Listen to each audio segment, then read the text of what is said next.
welcome to a discussion of 10 Rillington Place, a famous murder case that happened in London in the 1940s and the 1950s. My name is Antony Rotunno. I don't have an official connection to this case, but I've been interested in it for a number of years, and I used to live in that area. But I am joined by three, Rillington Place heavyweights. So if we just go around the table, so to speak, we'll just introduce ourselves first. So we'll go Lindsay, John, Jonathan. So Lindsay first. Hi, my name is Lindsay Civita. I'm a true crime historian, and I first got into the Christie case when I was quite young, actually, when I was only a teenager, and I used to watch loads of murder mystery programs and documentaries as a kid. And then as I got older, I did more research myself. I worked at Scotland Yard's Crime Museum for 5 years and actually handled the original Christie exhibits, which made my research even more interesting. Okay. All right. John?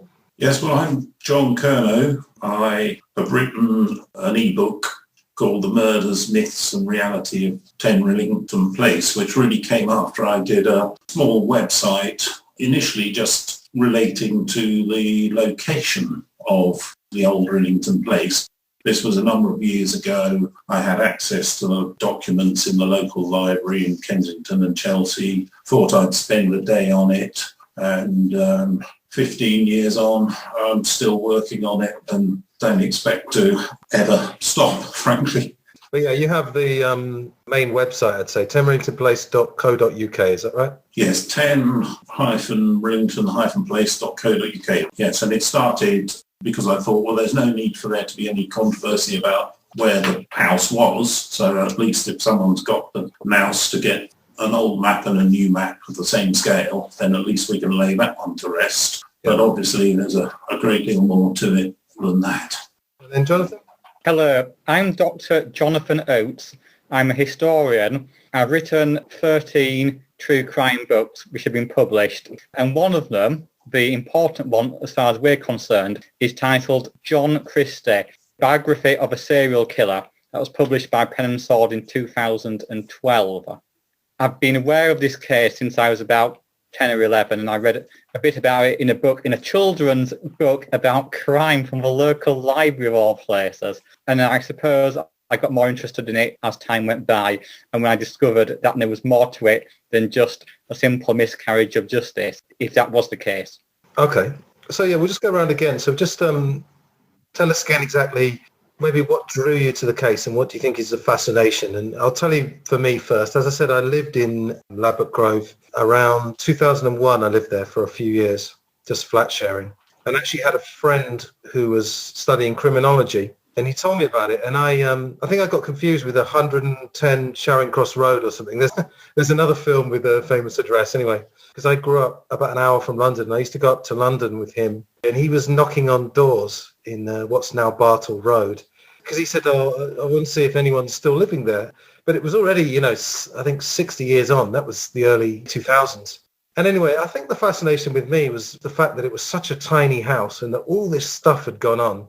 How did everyone possibly not know about it? That was one of the things. And the other one was having this very respectable character, Christie, and then it all falling apart and him ending up tramping around London for a week. There was an audio book by Martin Fido. Have any of you heard that? Yes. Yeah. And again, I didn't necessarily, he seemed very certain of the conclusion, that what they call the standard version. But I found it quite compelling, I must say, the way he described it. So we'll go the same order. So Lindsay, what drew you to the case, would you say, and what's the enduring fascination? As I said earlier, I'm like a true crime historian, and that started when I was about 12. So I was really interested in any sort of serial killers, especially London ones, although I'm not from London originally, but I don't know why I always wanted to live in London, and now I do. And now I'm only a few minutes walk from Ladbroke Grove and Notting Hill, so I'm actually in the Christie area right now. So that's been quite handy during lockdown. I've been able to sort of walk around the area again and get to know it quite well again. But as a child, it was mainly, I think, the serial killer aspect. For me, I'm always fascinated with the psychology behind serial killers and what causes them to kill. And the character of John Christie himself was, I think, for me, the first thing that drew me to it. But as others have said, it's a very complicated case. And I always like things like that and mysteries because it's still not solved in a way. We still really don't know the whole truth. Yeah. So for me, I think it's the enduring mystery, the complexities of the case, and wanting, like everybody else, to solve and get some of the answers to some of those complexities. And maybe also for me, the other thing I sort of like doing about history is trying to rewrite the myths that have been written, not just on this case, but other cases too. So the fact that there's such long established myths and inaccuracies around the whole case, for me, reading the books and getting to know the truth and then wanting to share that, I suppose. And then when I worked at the Crime Museum, that was just amazing, because from having read books as a kid and a teenager to actually handle the original exhibits is another dimension. And I'm really aware that I'm very privileged to have had that. And to see the original Christie exhibits, which have not been on show but still exist, yeah, it's a fascinating case. Yeah, it's agonising, isn't it? Because you think, of course, if it had happened now with all the forensics and the DNA, I mean, there wouldn't be any mystery, I don't think. But to think that one of the victims, we'll get to it later, probably the most hideous one of all, really, was killed with a tie, and the police had the tie and they didn't know whose tie it was and they couldn't work out. It's agonising. Anyway, John, anything else to add? What's the general fascination of this case, would you say? Well, the fascination or the interest started for me really when I was probably in my teens, which was actually quite a long time ago now. I remember it clearly, driving in the car with my father along the Westway, which, for those who don't know, is an elevated bit of road that kind of carves North Kensington into two, that runs from west into central London. And as we drove past, he sort of pointed to some old houses and said, down there, that's where Rillington Place was. Terrible murders, so terrible that they even had to change the name of the street.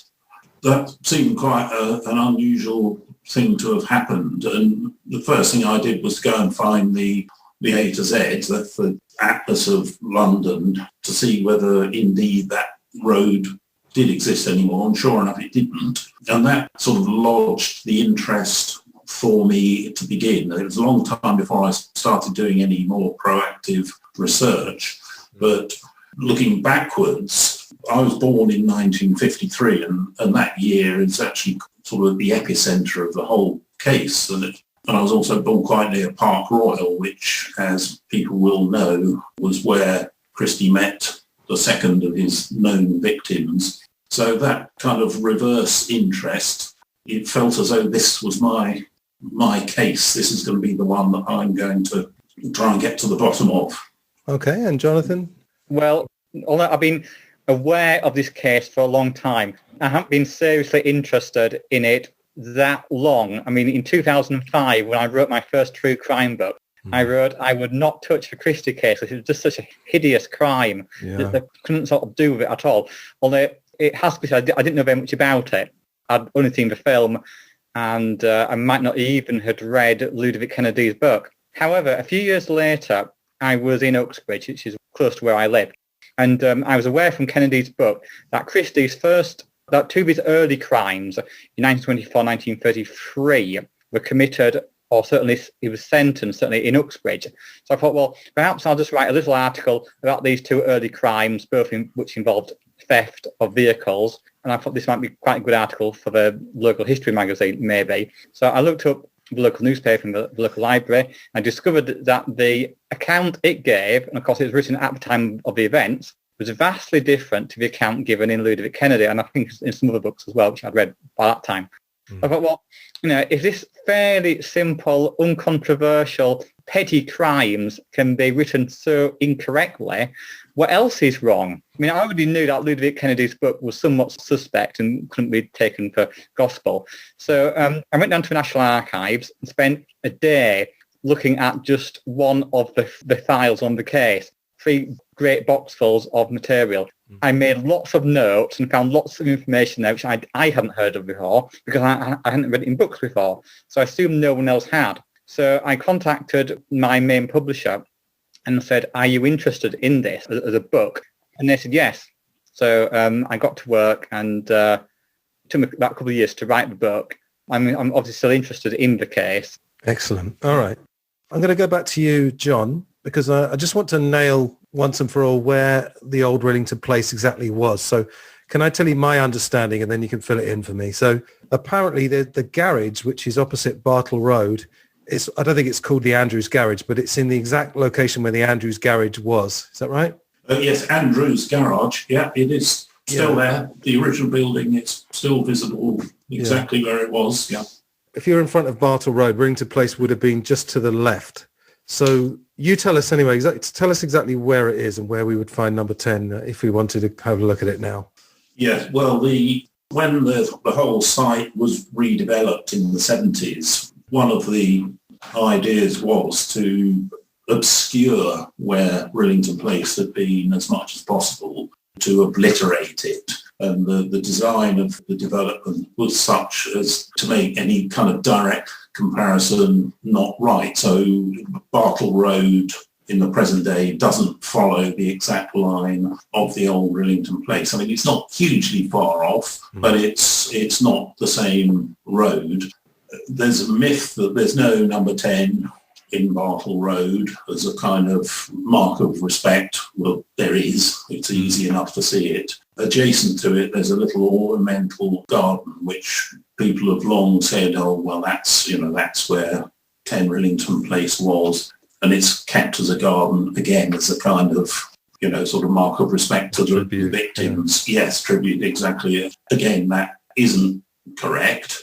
Speaking to people who, residents of the new since the 70s, late 70s buildings, they say that the developers said that garden was where number 10 was because they rather naturally didn't want to blight the value of any particular unit that they were trying to sell. They were commercial developers, and so it was convenient to say that so that no one would think, I'm the one living in the exact location where all these terrible things happened. In fact, people are. The building in St Andrew's Square directly behind. I go into this in some detail in the book. You can pin it down more or less to the inch, really. You did. And it's at a peculiar angle underneath the existing block. And there are stories about how people have felt unwell and animals haven't thrived in these places, which, my mind isn't closed to that kind of thing. But, really there's nothing that the eye can see in the modern layout that would let you know that that's where the house was. You have to know before you go. Is there another myth that in that ceremonial garden there's a bit of the original wall? That's not true, is it, at all? No, the whole site was absolutely cleared. It was pulverised literally down into dust to deter any sort of souvenir hunters or any ghoulish behaviour. So, no, I'm afraid that is a nice idea, but it's, along with a great many others, it just isn't true. Yeah, because there's a video on YouTube of the houses being demolished, and they look pretty well demolished in that video, let's say. It's pretty clear, yeah. Okay. So, yeah, it's sort of somewhere between Bartle Road. But as you said, I mean, there's nothing to distinguish what's there now from what was there before. So there wouldn't be any reason, really, unless you were desperately wanted to stand on the spot, Well, I think... You couldn't. No. You'd be in someone's house. And I think they do get pretty... I mean, the first time I went there as an adult, I ran straight into someone who knew I was there. I was standing on a public highway. He got pretty shirty. And I had to sort of stand my ground a bit, but I do understand how exhausting it must get for people locally. And just to round that off, the reason I went into such great detail with it was that somebody else had made a little attempt, that they'd got an old map and a new map, but they weren't to the same scale. So just overlaying them led to a different wrong result. So as I said earlier on, I thought, well, there's enough intrigue and mystery about this. This doesn't need to remain something to speculate about. If someone just sits down and does the job properly, it should be possible to ascertain exactly where the house was. And I thought, well, I'll do it. I'm local to the library in Kensington. I can create a one-page website, and that will be my contribution to history. Yeah, just one final thing on that. Next to that Andrew's garage, there is the road Ruston Mews. And I think for many years, a lot of people thought that was Rillington Place, because Rillington Place had been changed to Ruston Close. So, yes. And I think that's a private road now, isn't it? But that's quite a short street that seems to resemble, perhaps resemble Rillington Place, not in the condition of the houses, but the shape of it, perhaps. Well, yes, similar sort of row of terraced houses. When I first went to the location in 1978, I kind of knew I was in the right place for exactly the reason you say. Ruston Mews was there, so I knew that the road on the other side must have been where Ruston Close was, even though it wasn't. But you're quite right, and even people who should know better, authors of books, have said, oh yeah, well, the old Rillington Place is now Ruston Mews, and, sure enough, people go and gawp through the gates there to this day, believing that they're seeing Rillington Place, but of course they're not. Absolutely. All right. From now, it's pretty much a free-for-all, so I'm not going to say any of you in particular. Everyone just chime in. So I'm going to say to people who are listening to this who don't know anything about the case, it might be, we're going to assume some prior knowledge of Christie. Obviously, there's a Wikipedia page. I'm sure there's errors in it. We don't want to go down that rabbit hole. But to give the bare bones, what are the significant events of Christie's life that we need to know that you think may have turned him into a killer? You know, none of us are professional psychologists, but I'm sure a couple of us at least have got an interest in it. So anything you could point to, like childhood events, for example? Well, Christie, in his autobiographical writings in 1953, he pointed out the fact that as a teenager in Halifax in the 1910s, he had great problems with the opposite sex, and he was known as No Dick Reggie because of his problems with a young woman who told everybody else that he couldn't get it up, as it were. And he said that this caused him real problems in adult life as well. Great concerns that he wasn't really like other men as regards to women. So I think that made him have a hatred towards women, but also an inferiority complex towards them as well. At the same time, he also had an interest in death.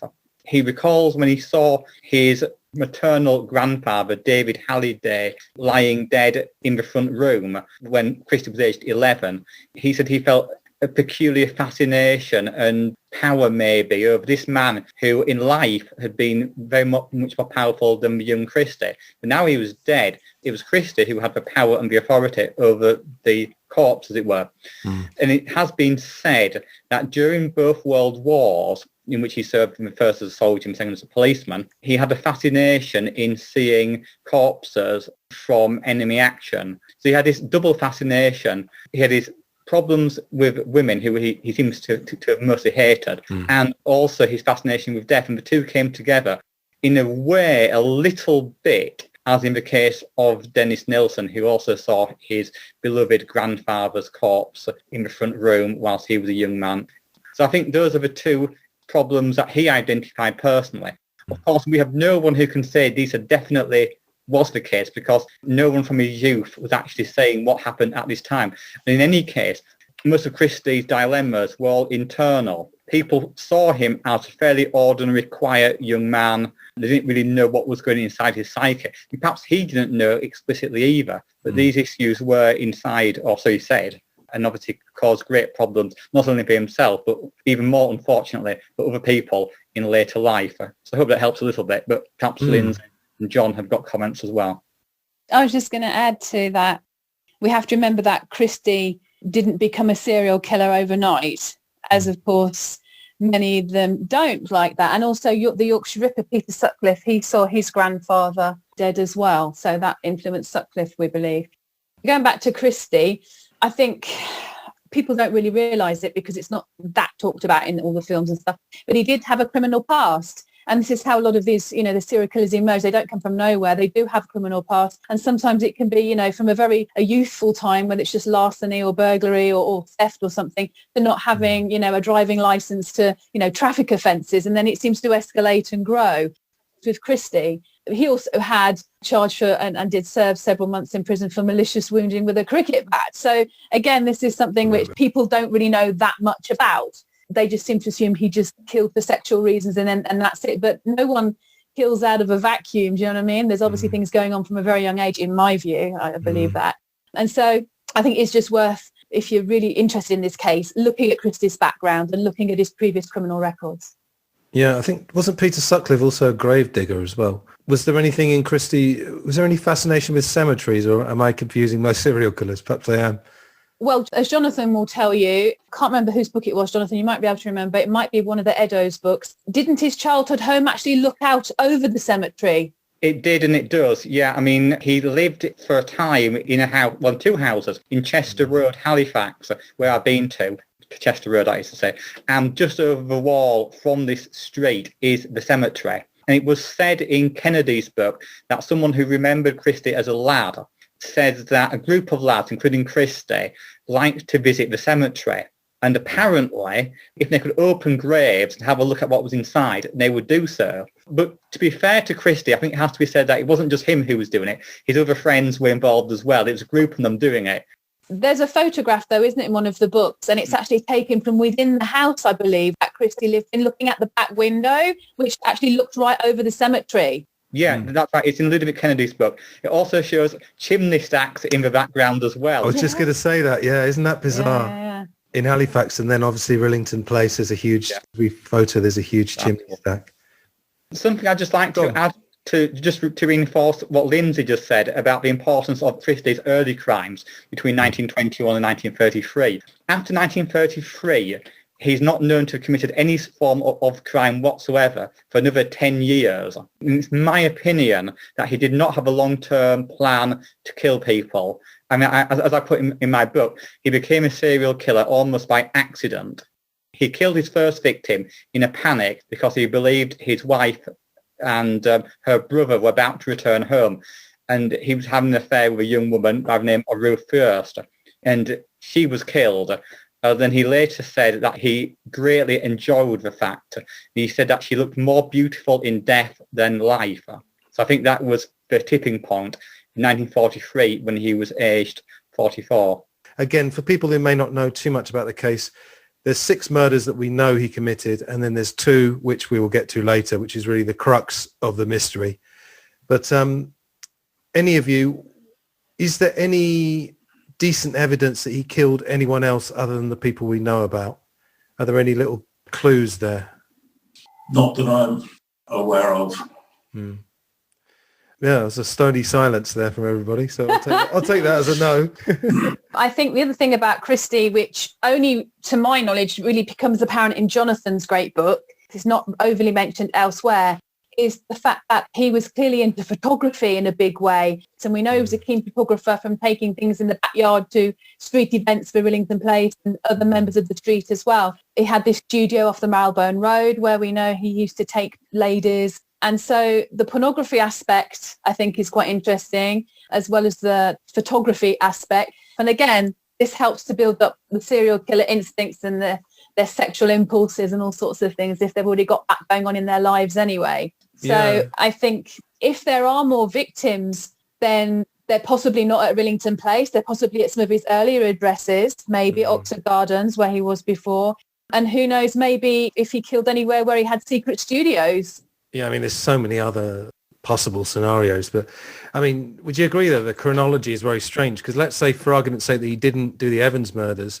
Then there's basically a 9-year, or let's say 8. Ethel Christie obviously wasn't a sexual murder. So really, you're talking about 9 years. And then if he had done the Evans murders, it's still 5 years. So, Lindsay, is there any history of that with other serial killers? I've never heard of such a long gap. Not so much particularly in English serial killers, but I'm not an expert on American, but I do know that I've spoken to people on Facebook pages about American serial killers, and sometimes they've said over America, for some reason, they do have long gaps, which not necessarily the famous ones in England don't particularly have. Yeah. So I do think there's been a myth, again, about that serial killers don't suddenly stop killing. That's actually now been debunked by a lot of psychologists, so that actually serial killers can stop if they have the will to, and the means and the motive to do so. So I think the fact that there's a gap, in the past we would have said, there has to be more killings, but now with modern psychology moving away from that, especially in the States, I think it's possible that maybe Ruth was his first, and as Jonathan says, through almost accident. And as we know, when he wasn't expecting what happened to Ruth's body as she died, as in what happened to all dead bodies, and is not very pleasant, with certain bodily fluids coming out. He wasn't prepared for that. But certainly after that killing, and then the preparation he did for the future ones, he made them all specific type of diapers wrapped around the bodies. So he knew what was coming. Clearly, I don't think he knew what was coming with Ruth. So I would say Ruth possibly was his first victim. And then, like I said, we don't know for sure about the Evans murders, but the end of 1952, he basically suddenly threw up his job in December and then killed his wife and then seemed to have these urges. I mean, I think we'd all presume that he killed his wife to get her out of the way so he could satisfy these urges. But again, I'm only guessing, but I don't think there's any evidence that he knew that was coming. You know, who knows when these urges, you know, we're not in the mind of a serial killer. It's so difficult to know, isn't it? Well, I've been having a reread of one of the books on the case earlier today, and it seems that throughout 1952, Christie was having mental health problems. He did visit Dr. Pettit and did visit other doctors, and he was trying to bring young women back to the house. But of course, Ethel wouldn't leave him alone with them. So I think he was suffering, certainly throughout most of 1952, but he was also visiting other young women in cafes in Hammersmith, etc. So I think he was wanting to kill again in 1952. The urges had returned. So I don't think throwing in the job in December was a sudden thing. I think he'd been building up to it. And only one person stood in the way of what he wanted to do, regrettably. And of course, that was Ethel. I think he clearly had a sexual appetite with all the pornography going on and the photography, even though we don't know that much about that. That's still happening throughout that whole period, for all we know. But then maybe he found the ultimate release, the ultimate sexual pinnacle at the moment of killing and then, you know, possibly sleeping with them. I mean, there's evidence for and against whether Christie was a necrophile, to be honest. I think maybe he found his one way of actually climaxing very well during the strangulation process as they're actually dying. Just a very short aside, I think it's worth mentioning that in October 1952, one of the women who he's involved in his photography sessions is Kathleen Maloney, who becomes one of his later victims. So just a short aside. Yes, that's right. So we mentioned Ethel. The big question, of course, that people have been puzzling over for years is what did Ethel know or not know? I know it's a big question. There's a lot of different strands to it. So can we start with John with this one? What do you believe that Ethel Christie knew about what was happening with the Evans cases or I guess earlier than that? They were very close in the sense of physical environment. You know, a lot of couples manage these days, one hears, because they live in such a big house that they never have to meet other than for meal times. That wasn't the situation with the Christies, and they were sort of together all the time, and Ethel was far from the dimwit that she's been depicted as by Kennedy and others throughout the literature. Very small house, no privacy. These were not self-contained flats. This is just a small jerry-built house with umpteen people coming and going and living. She was also loyal to her husband, possibly because of her nature, but also because that's the way things were done more in those days. It's very difficult to accept that she was completely unaware of any of it, but also... It's hard, isn't it, John? Because if you read the trial transcripts, she comes across as very genuine and the police seem to trust her as well, to be fair. And yet... us today with our suspicious minds, we're like, she must have known something. But when you read the trial transcript, she come across as completely innocent. But I do think the dependency that women and wives had upon husbands in those days and the difference, they weren't partnerships like they are nowadays. And I think probably self-preservation, loyalty, but also probably a bit of denial, you know, sort of almost partitioning off that bit of her thinking because, you know, she just didn't want to go there because of the consequences. Would you want to start going down a rabbit hole that would ultimately lead to your husband being hanged for murder? I think we perhaps ought to mention the young lady called Joan or Pat Howard. Basically, she lived in Rillington Place for a few months in 1950 or 51. Yeah, just going to say. She makes two statements. One of them is to the police, which is fairly brief, and she says that Ethel said to her that she knew something about her husband, but wouldn't be precise as to what it was. It could be anything, really. But then in the newspapers, 1953, after Christie's been exposed as a murderer, she's more effusive, and she then says, oh, well, yeah, he knows a lot about what happened to the Evanses and so forth, and Which version is correct? It's impossible to say, but I imagine the first is probably more like than the second. Right. And didn't I read, Jonathan, I think I may have read somewhere in your book that Christie did a proposition to one of the girls in front of Ethel. Was that in your book? Well, Christie did invite a young woman back to Rillington Place, ostensibly to watch the fireworks in November, presumably 51 or maybe 52. And Ethel was expected to go into the kitchen to obviously prepare dinner, but she didn't. And it was, I can't remember who said it, but obviously the reason why she didn't was because she didn't want her husband to get too friendly with this sort of young woman. Speaking as a woman in our lovely little male group here, women's instincts are pretty good, guys. So even if you didn't know specifics, you'd know that your husband was always looking at other women. He's out going to pubs, even though he always maintained he never drank, never went into a pub in his life. How awful. It's such a rubbish.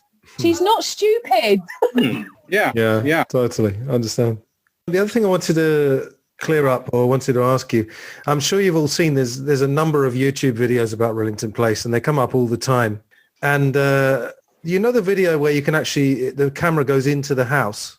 You know, we've seen the wash house, we've seen everything. There was even a video of Michael Parkinson in front of the house talking about the case. It was on the BBC On This Day website, and now it's gone. I never found it.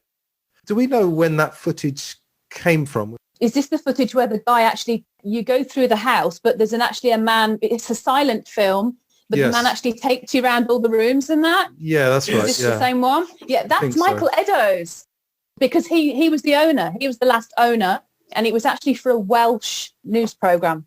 That makes sense, because there's a video which is silent, and then the last 30 seconds is an interview with Evans's cousin, brother, cousin. Yeah, that clears it up. Right. Yeah, and it's because Michael was the last owner of the house, so that's obviously he had full access before they demolished it. I mean, it's so bizarre to actually have footage inside this house and be able to see like the actual dimensions of it. Although it had changed slightly, to be fair, by 1969, 1970 when they said that was being filmed. Beresford Brown had changed some of the layout in the kitchen a little bit, if you actually look at some of the pictures. So it wasn't exactly as it was, but it was 90% very similar. And actually, if you look at the garden and the subsequent photographs before they demolished it, the amount of junk and rubbish that was in that garden is hideous. You know, years after the Christies left, when Beresford Brown and Charlie Brown and that were occupied it later on as well. Yeah, I've seen that footage. Yeah, you're right. It's a right mess, isn't it? Such a tiny garden as well. I think garden is a sort of polite word for it, really, isn't it? I mean, it's so tiny. Cesspit. Yeah.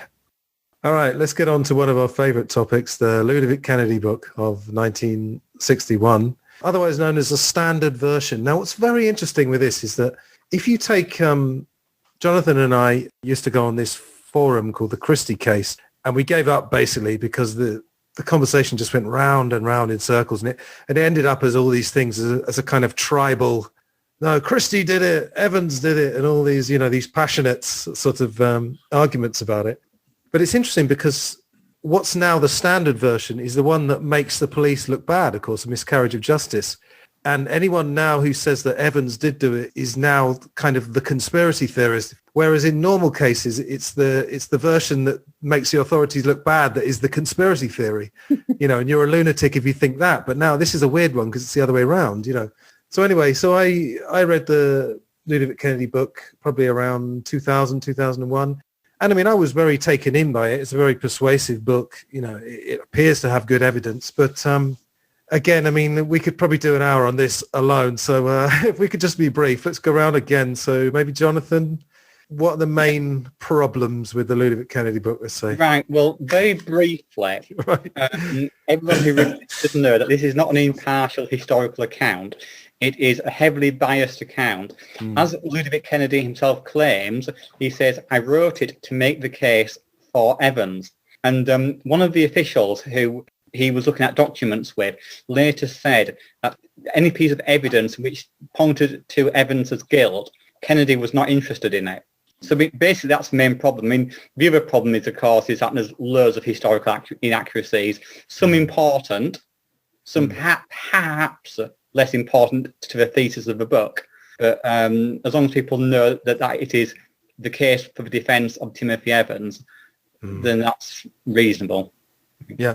All right. I've got a few things to say, but I'll let Lindsay and John go first. So who would like to comment next? I just think there's just so many historical inaccuracies, like Jonathan said, on my news show, really, and it's the little details which are important. Maybe not to the general Joe blogs, if you like, but to historians, they are really crucial, because you have to wonder, well, if he's getting the small fact wrong, how is he getting the big facts wrong? You know, I have to say, in his defence, the one good thing about that book I enjoyed is photographs. Some of his images were quite good and innovative. So, you know, there's good and bad points of all books. But on the whole, he definitely had an agenda. And it's important, if you don't know the case and you want to read around it, just remember that when you're reading it. Most books always have an agenda anyway. They're politically biased. But his book became so influential. It's a bit like the Stephen Knight book in the Jack the Ripper case. So now anybody going, you know, against it is often classified as crazy, like you said. Whereas, in fact, the evidence is pretty amazing, especially, you know, Peter Thorley looks at it. We'll talk about that later. But just sort of warn people who are going to read things for the first time, maybe after hearing our podcast, just be wary that everything has an agenda behind it, and really look into Ludwig Kennedy's background as well, because he's an interesting chap. Yes. Go on, John, you go, and then I'll try. Well, all of that is completely true. I think probably 90% of people who know anything about the Rillington Place cases started with Kennedy's book. I know I did. Someone lent it to me in the 80s, and I read it. I recollect that I didn't finish it because I thought it was pretty turgid. But that wasn't to say that I disbelieved or had any reason to think that it was, as Jonathan said, you know, Kennedy openly said that he wrote the book to make the case against Christie. And so, you know, there's the answer, and everything was reverse engineered from then on. And on a slightly wider point, you know, this is one of a very few examples where, you know, I inevitably know more about the subject than average. And you look at something like Kennedy's book that has become the standard version, and the film was based upon it. It's very tempting to think, well, if everything is as wrong as this one is, you know, how much, this probably isn't the only example of where something is completely misleading and has done an irreparable job. I mean, there's no way that, you know, the world at large is ever now going to accept that, no, it wasn't, you know, how the popular mythology tells us it was. The only way it would change, John, is if somebody makes a film of Peter Thorley's book. Well, we'll get to that later, because as I said, Jonathan and I actually did an audio commentary for the 10 Rillington Place film, which is on YouTube.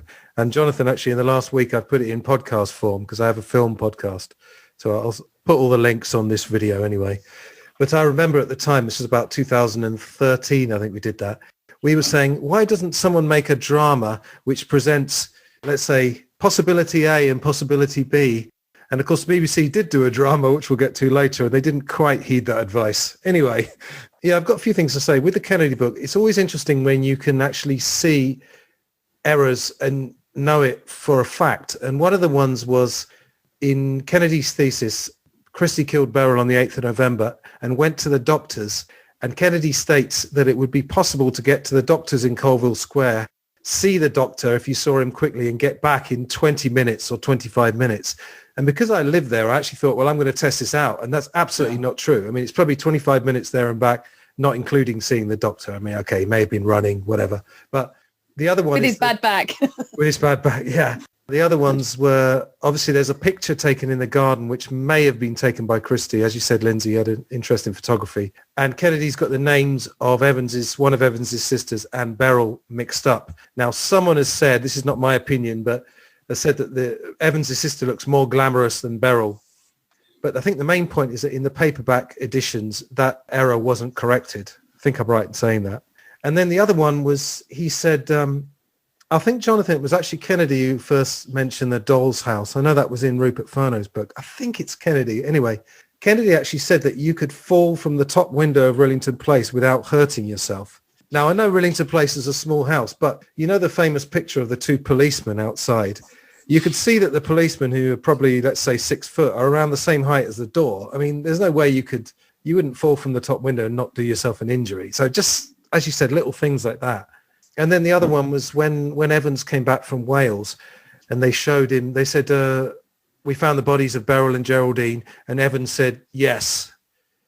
And in Kennedy's book, he says, oh, Evans said yes. Evans was befuddled. Evans was confused. That yes could have meant anything, Yes could have meant no, I remember even, as I said, when I first read it, I was fairly taken in because it's a very persuasive and well-written book. But, it was even a red flag then. But do you want to say something? I'm going to say that I make no comment myself, but there are those who are sufficiently uncharitable to suggest that Kennedy's motive in writing the book was he needed something to give his ailing career a boost, and something nice and controversial was what he chose. And, this wasn't a great crusade for justice. It was just something to get him, back into the public eye a bit. And, by Jove, it succeeded if that was the intention. See, I've also read somewhere that he was on a crusade against capital punishment, and so really chose this case for that reason, to try and get a pardon for Evans. So they could still have the private motivation you mentioned, but I think, to be fair to him, I think he did have quite a passion against capital punishment. I haven't got a copy myself, but I've read sections of the latest biography of Kennedy. That's quite worth getting hold of, which came out only a couple of years ago. He knew everybody. I'm sure he had words in various politicians' ears, and that book definitely, although people have said, it didn't actually, we should establish, it didn't actually lead to the abolition of capital punishment, because there's a few myths around that as well. So you need to definitely categorically state that's not the case. But I'm sure the whole case were in people's minds, as well as Ruth Ellis and everything else happening a bit later on. So it didn't cause it, but I'm sure it was influential.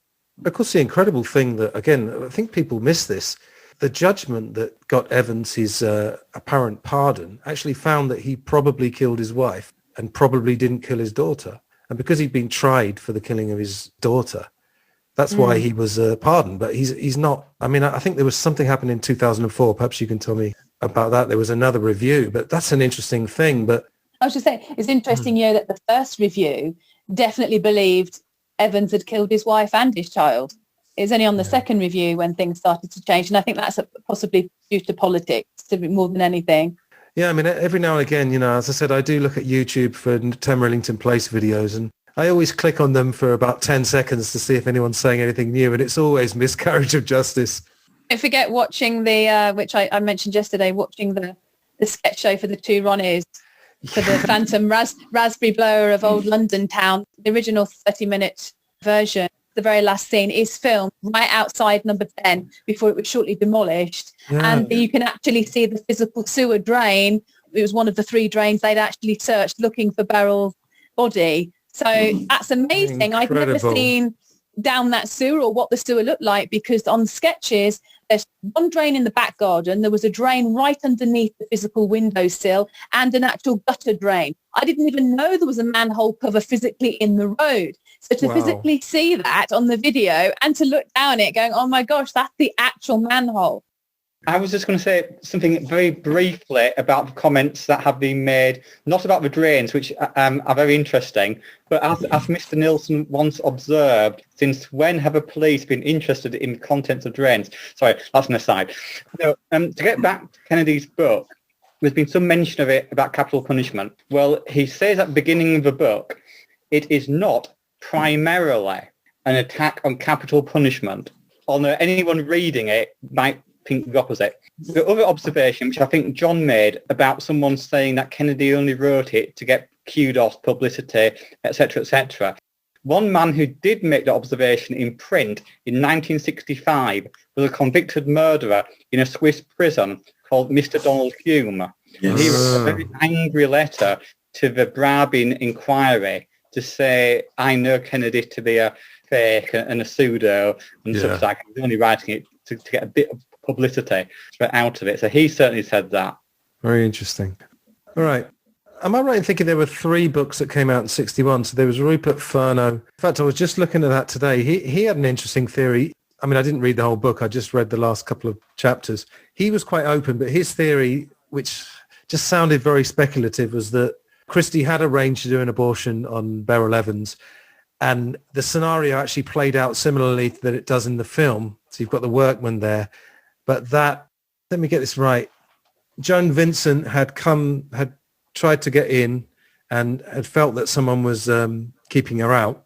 And then Beryl had got cold feet, so they'd cancelled the abortion. And then Evans came home, had a row with his wife and strangled Beryl, which was fairly bizarre. But then Furno's final conclusion was that Evans had killed Beryl, but that Christie had killed Geraldine.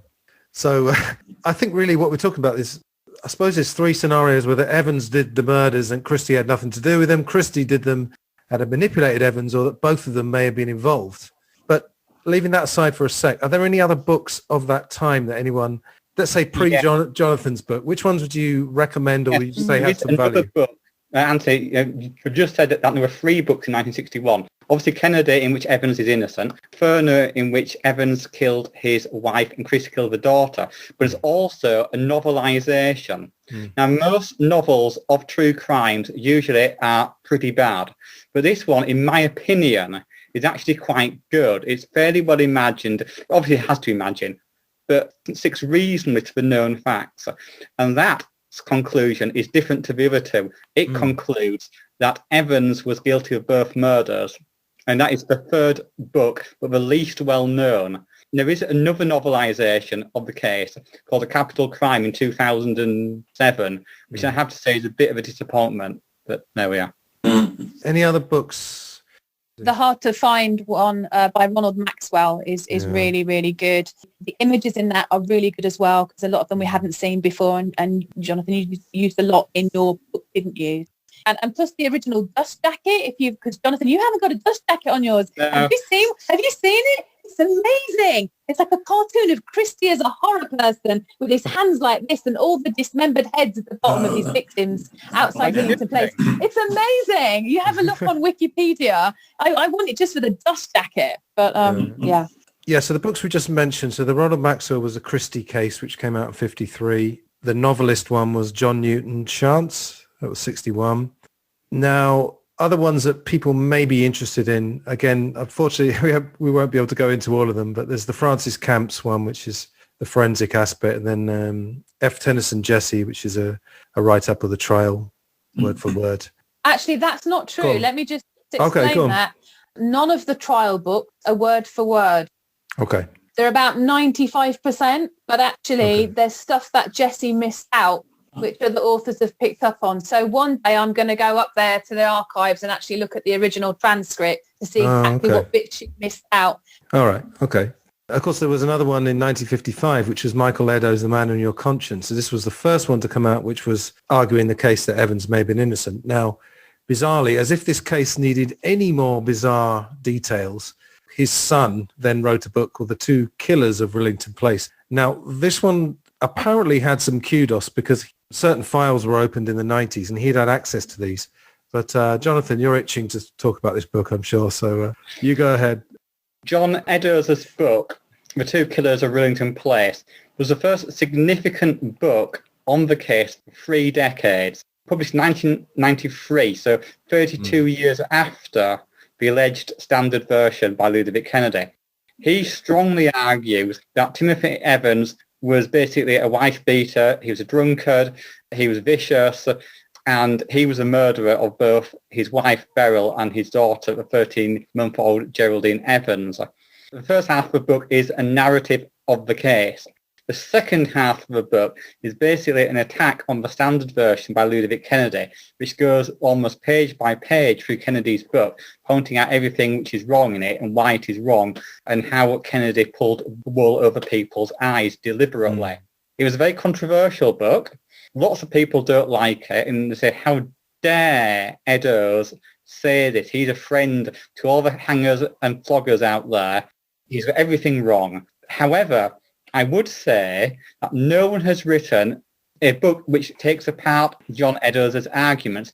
There have been a few books after 1993 which have told everybody that Evans is innocent, but they haven't forensically and properly gone through Eddowes' arguments, if that is at all possible. No one's ever attempted to say why he's got things wrong. People say, oh, well, it's terrible what he's written, but they don't actually go into any detail as to why.